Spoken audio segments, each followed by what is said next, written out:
Түркістан облысының әкімі Дархан Сатыбалды бауырлас елдің басына түскен қайғыға ортақтасып көңіл айтты.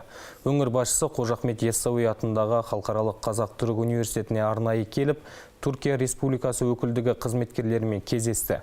Жиын 1 минуттық үнсіздікпен басталды. Сондай-ақ жер сілкінісі салдарынан қайтыс болған түркиялық азаматтардың рухына Құран бағышталды. Түркиядағы төтенше жағдайға қазақ жұртының да қабырғасы қайысты. Түркістан облысының әкімі Дархан Сатыбалды тамырлас елдің өкілдігімен жүздесіп қайғыра көңіл айтты. Жиын 1 минуттық үнсіздікпен басталды. Аймақ әкімі түрік халқының қайғысы қазақ халқының да қайғысы екенін жеткізді.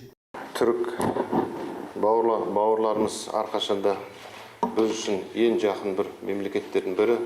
Міне кеше көріп отырсыздар, біздің президентіміз де бірінші болып сіздердің президенттеріңізбен хабарласып, өз қолдауын көрсетіп, бүгін міне самолетпен арнайы біздің Қазақстан азаматтарын көмекке жіберіп отыр.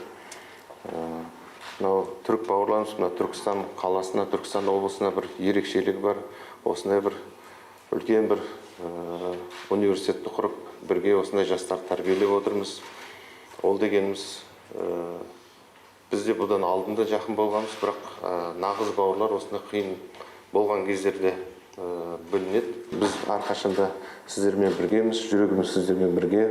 Мынау қаза болғандардың иманы саламат болсын, жатқан жері жайлы болсын.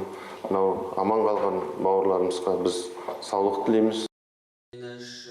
Сондай-ақ жер сілкінісі салдарынан қайтыс болған түркиялық азаматтардың рухына арнап Құран бағышталды.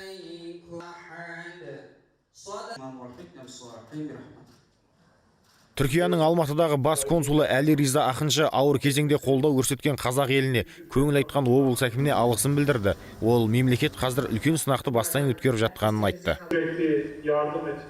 Телефонымызға тыным жоқ, көмек беруге асыққан мемлекеттер көп. Ілтипат білдірген барша жандарға алғыс білдіреміз. Бауырластық осындай сәтте білінеді. Университеттегі шарадан кейін облыс әкімдігі атынан зілзаладан қаза тапқан марқұмдардың рухына арнап ас берілді. Бағдәулет Анарбай, Досжан Аяған, Түркістан 24.